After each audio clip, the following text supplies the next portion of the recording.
हर घर में सूचना जारी बा, अब की विपिन सर के बारी बा। हर घर में सूचना जारी बा, अब की विपिन सर के बारी बा। ए भैया जनता के हौसला बुलंद हो, हौसला बुलंद हो। अरे ए भैया जनता के हौसला बुलंद हो, हौसला बुलंद हो, हौसला बुलंद हो। ए इनका के तो कैरम बोर्डे पसंद हो, इनका के तो कैरम बोर्डे पसंद हो। अरे बिक गइल परीक्षा हो, लुट गइल जवानी। अरे बिक गइल परीक्षा हो, लुट गइल जवानी। लागल ना नौकरी हो, कैसे अइहे रानी।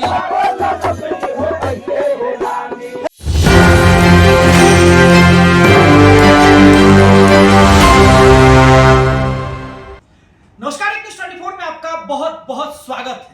घर घर में सूचना जारी बा, अब की विपिन सर के बारे में, जहां हम बात कर रहे हैं महनार से निर्दलीय प्रत्याशी विपिन कुमार यादव की, जो कि मैथ के शिक्षक के साथ साथ मशहूर यूट्यूबर और गाने में भी दिलचस्पी रखते हैं और सलाहा पंचायत के मुखिया भी हैं। जी हाँ, इस बार ताल ठोक रहे हैं महनार विधानसभा से। पता है किसके खिलाफ? उमेश कुशवाहा के खिलाफ, जो कि जनता दल यूनाइटेड के प्रदेश अध्यक्ष हैं। उनके खिलाफ में ताल ठोक रहे हैं महनार विधानसभा से।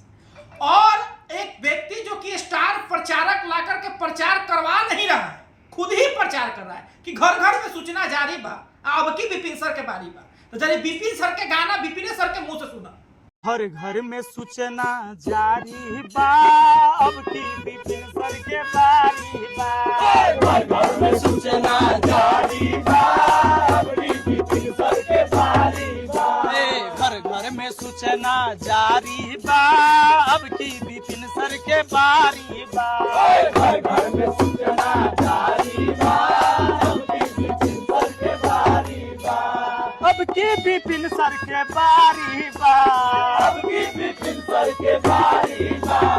अब की विपिन सर के बारी बा।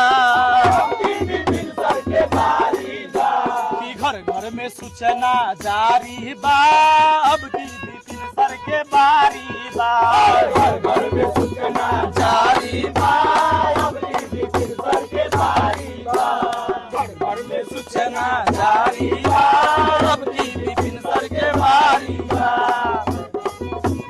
जारी बा, अब की विपिन सर के बारी बा।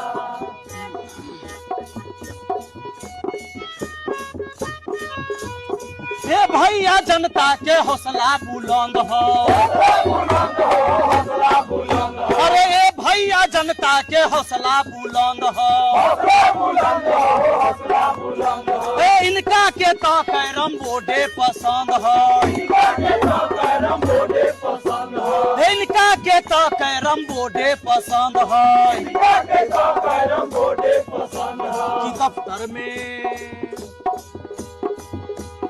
दफ्तर में भरल भ्रष्टाचारी बा, अब की विपिन सर के बारी बा। घर घर में जारी बा, अब की विपिन सर के बारी बा। घर घर में सूचना जारी बा, अब की विपिन सर के बारी बा। जारी बा, अब की विपिन सर के बारी बा।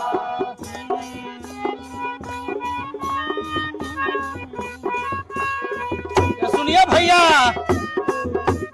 अभी आप देख रहे हैं कि लगातार बिहार पुलिस हो, बीपीएससी हो, नीट का हो, सब पेपर बिक रहा है। और लड़का सब सालों साल परीक्षा दे रहा है, जवानी खत्म हो जा रहा है। इंतजार में ब्याह नहीं हो रहा है, नौकरी के इंतजार में। तो छात्रों के लिए दर्द है भैया। अरे बिक गइल परीक्षा हो, लुट गइल जवानी। अरे बिक गइल परीक्षा हो, लुट गइल जवानी। लागल ना नौकरी हो, कैसे अइहे रानी। लागल ना नौकरी कैसे अइहे हो रानी। चमड़ी अपन विपिन भाई के जितावे के बा तो चुनाव चिन्ह के क्रम संख्या भी जारी हो गई बा कि क्रम संख्या 15 हो जारी बा अबरी विपिन सर के बारी बा अबरी विपिन सर के बारी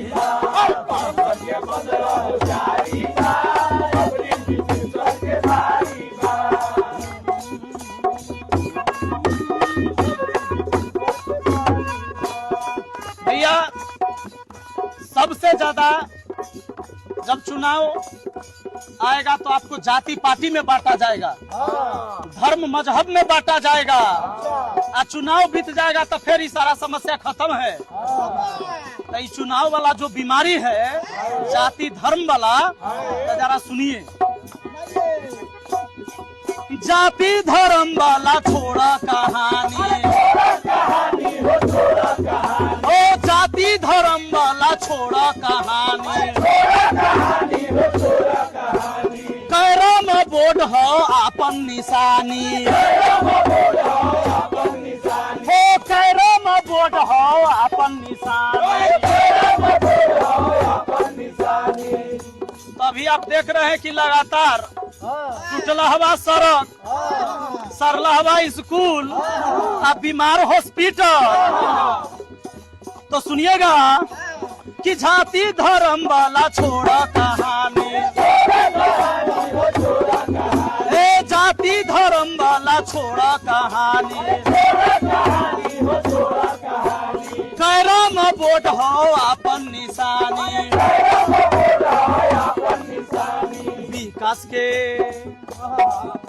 अरे विकास के भइल बीमारी बा अब की विपिन सर के बारी बा, विकास के भइल बीमारी बा अब की विपिन सर के बारी बा, घर घर में सूचना जारी बा अबरी विपिन सर के बारी बा, घर घर में सूचना जारी बा अबरी विपिन सर के बारी बा। जब नौजवान सब जग गया है महनार में कि जगह है युवा बदलेगा महनार, तब विरोधियन से के हालत खराब बा। तो सुनिएगा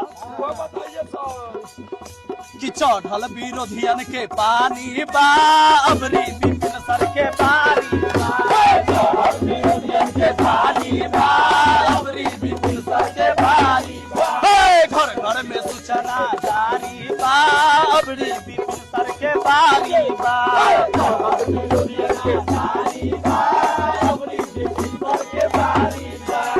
अबरी विपिन सर के बारी बा, अबरी विपिन सर के बारी बा, अबरी विपिन सर के बारी बा।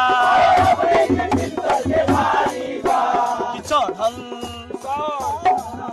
अरे चढ़ल विरोधियन के पानी बा अबरी विपिन सर के बारी बा, चढ़ल विरोधियन के पानी बा अबरी विपिन सर के बारी बा, कैरम बोर्ड निशानी बा अमरी विपिन सर के बारी बा, कैरम बोर्ड निशानी बा अमरी विपिन सर के बारी बा।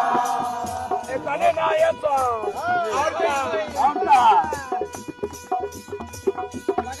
बहुत महंगा रे किनारे नारी बा अबरी विपिन सर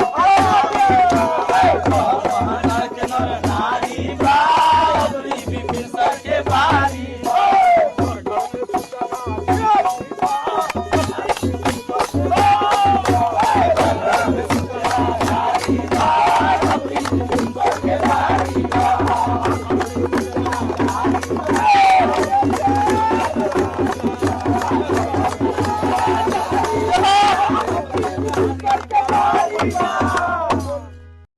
सुन लिया भैया, घर घर में सूचना जारी बा अब की विपिन सर के बारी बा।